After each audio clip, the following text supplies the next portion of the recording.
बोलिए सतगुरुदेव भगवान की जय।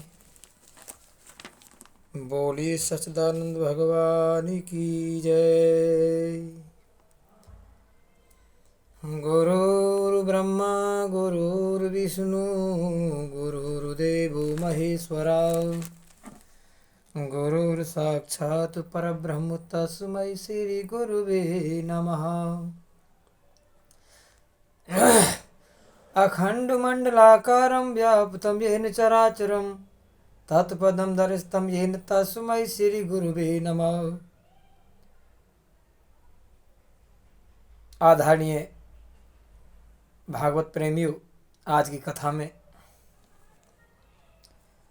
ये बताएंगे कि बहुत से भक्त कहीं पर भी जाकर के परमपिता परमात्मा की कथा को एक बार सुन लेते हैं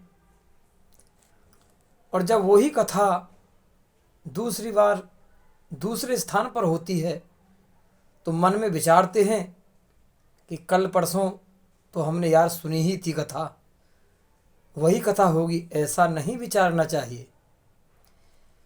मेरे परम पिता परमात्मा की, मेरे प्रभु की कथा जब जब होती है ऐसा विचारिए मन में कि ये पहली बार हो रही है, चलिए भाई इसे अवश्य सुनना चाहिए।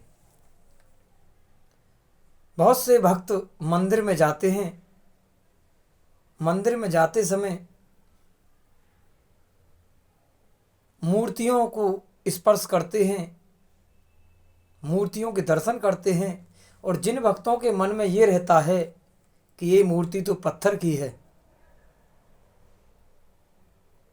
तो प्यारे भागवत प्रेमियों, प्यारे भक्तों, ये मन में विचार लेना आज से कि जिसके मन में मंदिर में जाने के बाद और ये मन में विचार आ गया कि ये मूर्ति पत्थर की है, तो उसके मन में वो मूर्ति सदा पत्थर की ही बनी रहेगी। और जिसके मन में ये विचार आ गया कि ये साक्षात भगवान है, पत्थर की मूर्ति नहीं, ये साक्षात भगवान है, मैं भगवान के प्रत्यक्ष दर्शन कर रहा हूँ, तो उसके हृदय में भगवान ही विराजमान है और भगवान ही दिखेंगे।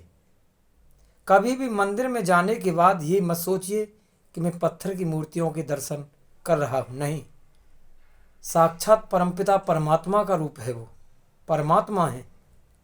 हृदय में भाव ना हो तो मंदिर जाना बेकार है। सत्य लिखा है, मंदिर में पत्थर की मूर्ति दिखाई देती है, वैष्णव मंदिर में मूर्ति के दर्शन करते हैं और मन में विचारते हैं कि पत्थर की मूर्ति तो कुछ नहीं प्राप्त होता है। आप बहुत प्रेम भाव से प्रभु के दर्शन कीजिए, प्रभु के उपकार को अनुभूत करके उनकी थोड़ी सी स्तुति कीजिए, भाव भरी स्तुति कीजिए, संकल्प कीजिए कि मैं सत्कर्म करूँगा, अब मैं भगवान का ही हो गया हूँ, मैं ऐसा ही बोलूँगा जो मेरे भगवान सदैव अपने मन में पसंद करेंगे। जो भगवान को पसंद है मैं वही करूँगा। जब मानव पाप छोड़कर भक्ति का संकल्प करता है तब भगवान मन में धीरे धीरे हंसते हैं। प्रभु को आनंद होता है कि आज मेरा पुत्र समझदार हो गया है। हम सब भगवान की संतान हैं। परम पिता परमात्मा हमारे माता पिता हैं। बोलिए सतगुरुदेव भगवान की जय। वृंदावन बिहारी लाल की जय।